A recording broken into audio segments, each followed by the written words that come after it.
Le dita sfiorano l'acqua, l'acqua si ritrae. Le mani si allungano verso i frutti si allontanano. Nel silenzio eterno del Tartaro, un uomo paga il prezzo dell'insaziabilità. Non è solo una punizione divina, è uno specchio, un enigma che ci interroga sull'essenza stessa del desiderio umano. Vieni con me nelle profondità, dove Tantalo attende immobile da migliaia di anni. Grazie agli amici su TP che amano questo podcast. Giacomo, Sisifo Felice, Lucio, Mina e Ian con mamma Chiara. Grazie anche a Denise e Dalila e un benvenuto a Ferdinando, ad Alessandro, Gioele, Mirko, Vanessa, Maria Chiara, Roberto e Jimbo e infine ad Alessia, Raul e Chiara Miriam. Diventa anche tu parte di questa avventura. Supporta questo podcast andando su TP usando il link in descrizione.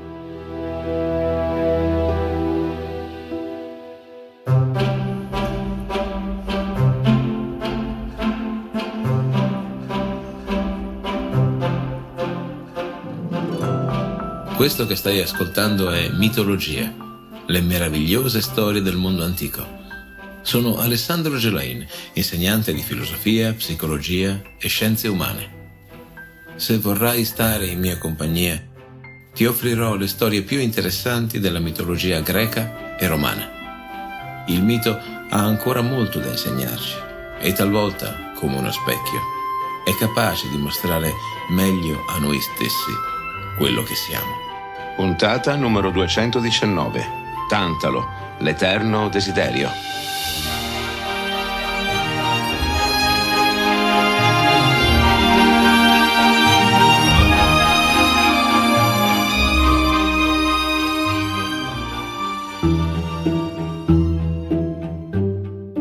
Nell'oscuro abisso del Tartaro, dove l'eternità assume il peso di una condanna, le acque di uno stagno lambiscono le labbra ariarse di un'ombra tormentata. Questo dannato è Tantalo, un tempo re potente e amico degli dei, ora prigioniero di una sete e una fame che non potranno mai essere placate. In una puntata precedente, la 79, ti ho raccontato la sua storia, ma oggi, mentre esploriamo le profondità del Tartaro e i suoi abitanti più celebri, voglio portarti ancora più a fondo nel suo mito, per scoprire sfumature che allora avevo solo accennato. Non lontano dalla sua pena eterna, la ruota infuocata di Sione continua a girare, mentre Sisifo spinge il suo masso su per il pendio infinite volte. Eppure il tormento di Tantalo ha qualcosa di particolare. Lui, a differenza degli altri dannati, possedeva ogni bene desiderabile mentre era in vita. Non era stato spinto dal desiderio come Issione, né dall'astuzia come Sisifo. La sua caduta nasce da qualcosa di più sottile, il disprezzo per ciò che già si possiede. Pindaro racconta che Tantalo è figlio di Zeus stesso e della ninfa Pluto, il cui nome significa ricchezza. Non è un caso. Tutto nella sua vita parla di abbondanza. E il suo nome? Il suo nome nasconde un'amara ironia.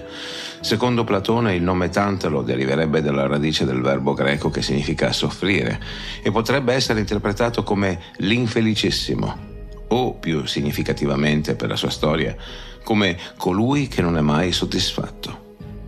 Un presagio del destino che avrebbe atteso questo uomo circondato da ogni bene possibile. Regna sulla città di Sipilo, in Lidia, dove il suo palazzo splende d'oro e pietre preziose. I suoi abiti sono tessuti con i materiali più pregiati e costosi. Non c'è un solo desiderio che esca dalla sua bocca che non trovi immediata soddisfazione, grazie alla sollecitudine di servitori operosi o abili ministri.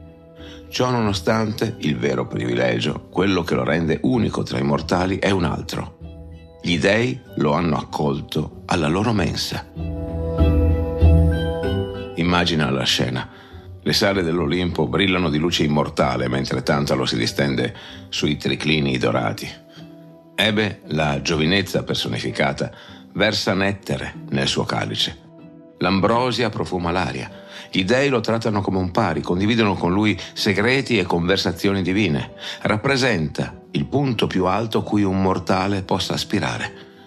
Tuttavia, nell'animo di Tantalo qualcosa si incrina.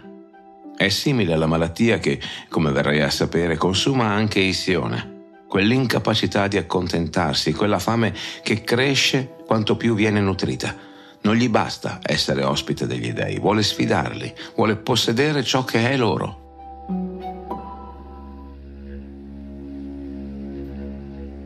Il suo primo crimine potrebbe sembrare quasi banale o persino ingenuo se confrontato a ciò che seguirà.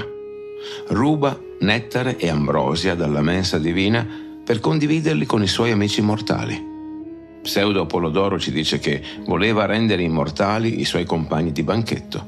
A prima vista potrebbe sembrare magnanimità verso gli amici, eppure in questa azione si nasconde un'intenzione ben diversa. La vanagloria nel bearsi di essere amico degli dei e poi un sentimento ancora più profondo. È il primo segno del suo disprezzo nei confronti dei doni ricevuti.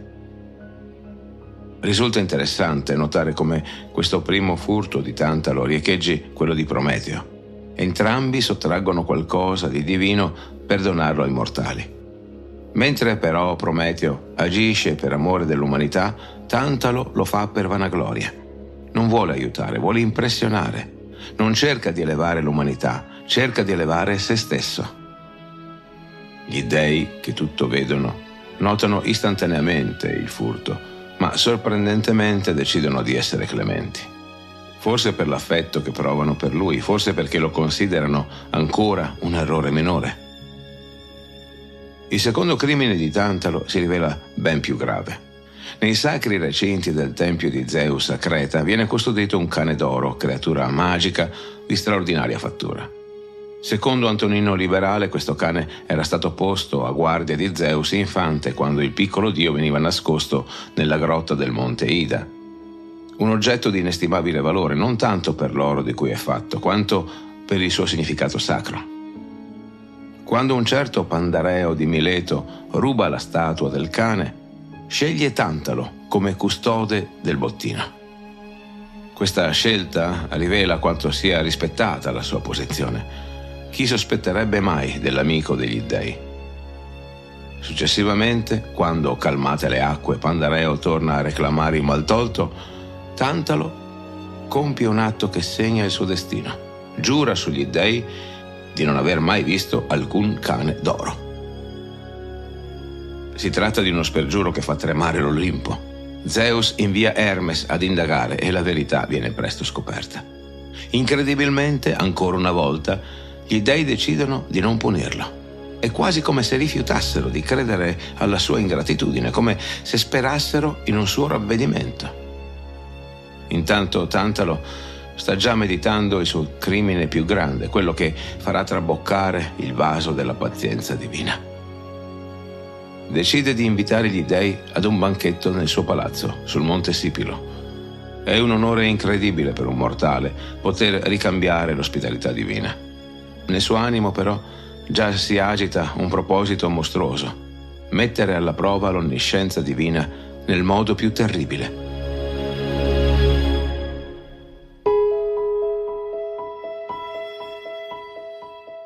Per comprendere l'enormità di ciò che sta per compiere, occorre ricordare che i banchetti nell'antica Grecia non sono semplici pasti, rappresentano rituali sacri, momenti in cui si celebra il legame, in questo caso tra dei e uomini. Infrangere le regole dell'ospitalità in una simile situazione non è solo un crimine sociale, è un sacrilegio che mette in pericolo l'ordine stesso del cosmo. Prima dell'arrivo dei suoi illustri ospiti, Tantalo attua il suo piano abominevole. Prende suo figlio Pelope, lo uccide, lo fa a pezzi e ordina ai cuochi di preparare quelle povere carni come pietanza per gli dei. È un atto che va oltre il semplice omicidio, è la perversione di ogni legge naturale e divina. Il padre che uccide il figlio, l'ospite che contamina la mensa sacra, il mortale che cerca di ingannare gli dei. Gli dei accettano l'invito. È un evento senza precedenti, l'Olimpo intero che si reca a banchetto da un mortale. Arrivano tutti, persino Demetra, ancora affranta per la scomparsa della figlia Persefone. Mentre osserva i suoi divini ospiti accomodarsi, Tantalo è sospeso tra l'orgoglio smisurato e il terrore. Forse, come suggerisce Pindaro, È semplicemente incapace di sopportare tanta felicità, o forse è divorato dal desiderio di testare l'onniscienza degli dèi. Non è semplicemente l'atto in sé ad essere abominevole, continua Pindaro, è il suo significato profondo. Tantalo non sta semplicemente uccidendo suo figlio e lo sta servendo a tavola. Attraverso questo gesto lancia una sfida diretta agli dèi, come a dire: vediamo se siete davvero onniscienti come vi vantate di essere. Con questo pensiero che gli brucia nella mente, Tantalo si muove tra i suoi ospiti divini, mescolando convenevoli a sorrisi forzati. Quando tutti hanno preso posto sui triclini adornati di porpora, fa un cenno ai servi. È giunto il momento della verità. Gli immortali si siedono alla tavola di Tantalo. Il silenzio cala sulla sala mentre i servi portano le pietanze. Il vapore si alza dai piatti, ma nell'aria si percepisce qualcosa di anomalo. Gli dei capiscono all'istante. Tutti si ritraggono inorriditi, tranne Demetra che, distratta dal dolore per la perdita di Persefone, assaggia un pezzo della spalla. Lo sguardo di Zeus si posa, terribile, su Tantalo. Il volto del mortale, prima teso in un'espressione di morbosa curiosità, ora si contrae nel terrore. La reazione degli dèi non si fa attendere. Zeus ordina ad Hermes di raccogliere i pezzi del corpo di Pelope e di metterli in un calderone.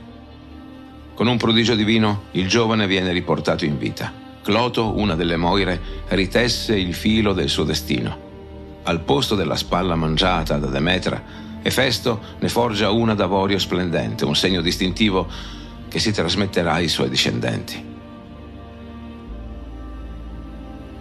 La punizione giunge implacabile. Zeus fulmina Tantalo e lo precipita nel Tartaro, dove lo attende un supplizio che è specchio perfetto dei suoi crimini. Viene incatenato in uno stagno, le cui acque gli arrivano al mento. Sopra di lui un macigno eternamente in procinto di schiacciarlo. Davanti al suo viso rami carichi di frutti pendono invitanti. Appena cerca di bere, l'acqua si ritira. Quando cerca di afferrare un frutto, il vento allontana i rami. La condanna di Tantalo è diversa da quella degli altri dannati del Tartaro. Mentre Issione gira eternamente sulla sua ruota e Sisifo spinge il suo masso, Tantalo deve confrontarsi eternamente con ciò che ha sempre avuto ma non ha mai saputo apprezzare: l'abbondanza. L'acqua c'è, i frutti ci sono a portata di mano, ma sono irraggiungibili. Si tratta di una pena che riflette con simmetria il crimine commesso. Tantalo aveva tutto: ricchezza, potere, persino l'amicizia degli dèi, ma nulla gli bastava.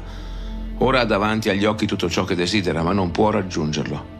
È la perfetta nemesi della sua insaziabilità.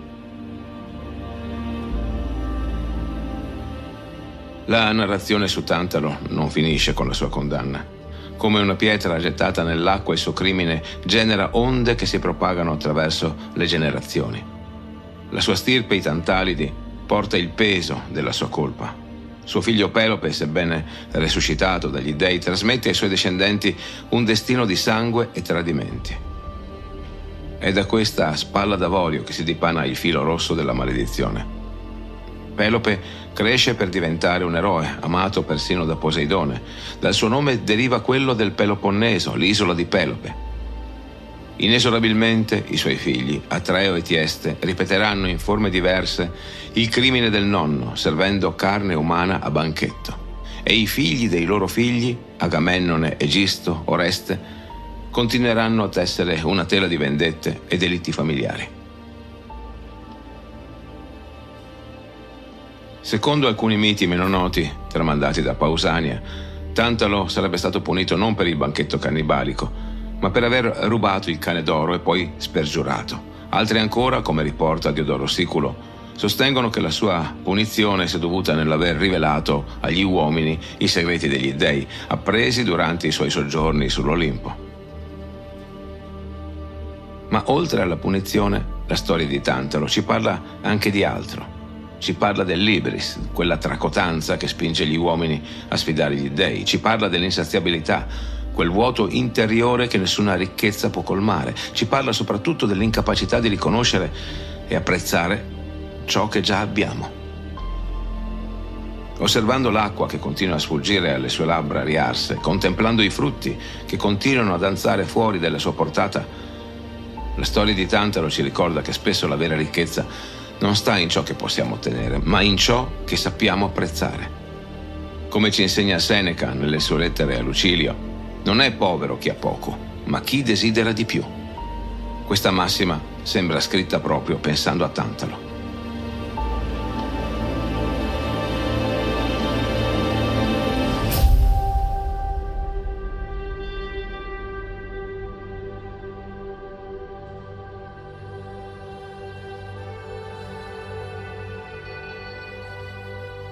La sua storia ci parla ancora oggi, come ti dicevo, in un mondo dove l'abbondanza spesso si accompagna all'insoddisfazione.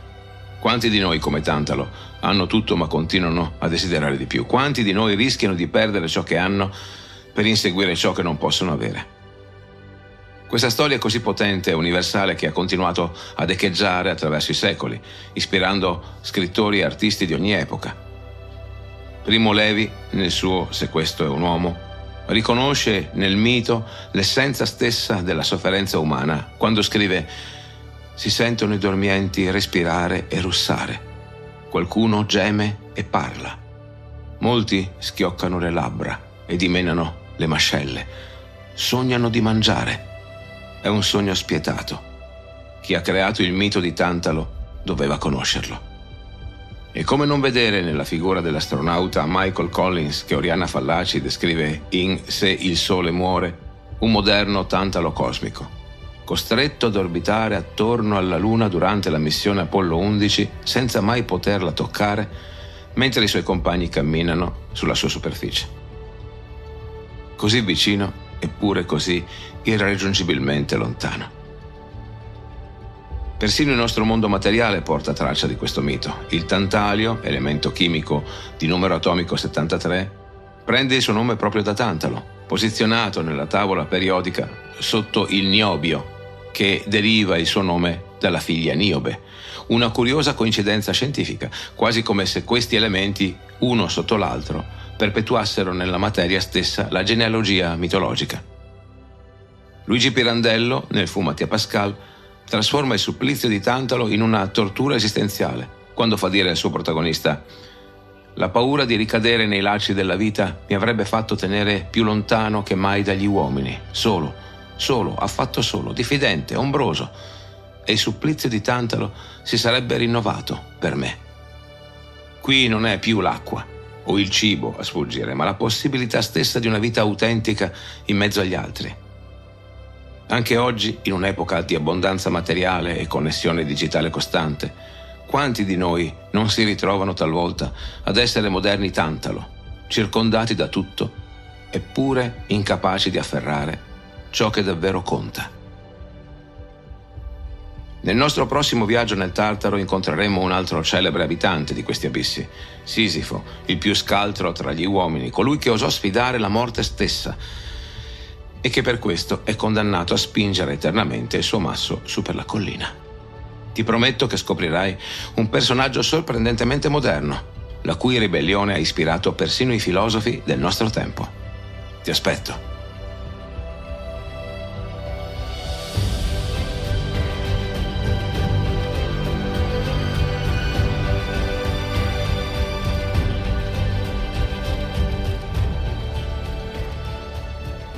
Fatti sentire, la tua opinione conta e molto. Se questo episodio ti è piaciuto, condividilo con i tuoi amici. È il modo più sincero per far crescere il nostro podcast. Non perderti nulla, iscriviti ora per essere sempre aggiornato sulle nuove uscite. Vuoi dare un contributo in più? Scopri su Tipeee come sostenere il progetto e accedere a contenuti esclusivi. Trovi il link in descrizione. Anche solo una visita fa la differenza.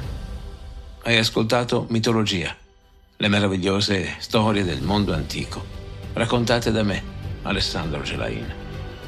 Segui il tuo podcast preferito sulla piattaforma che ami.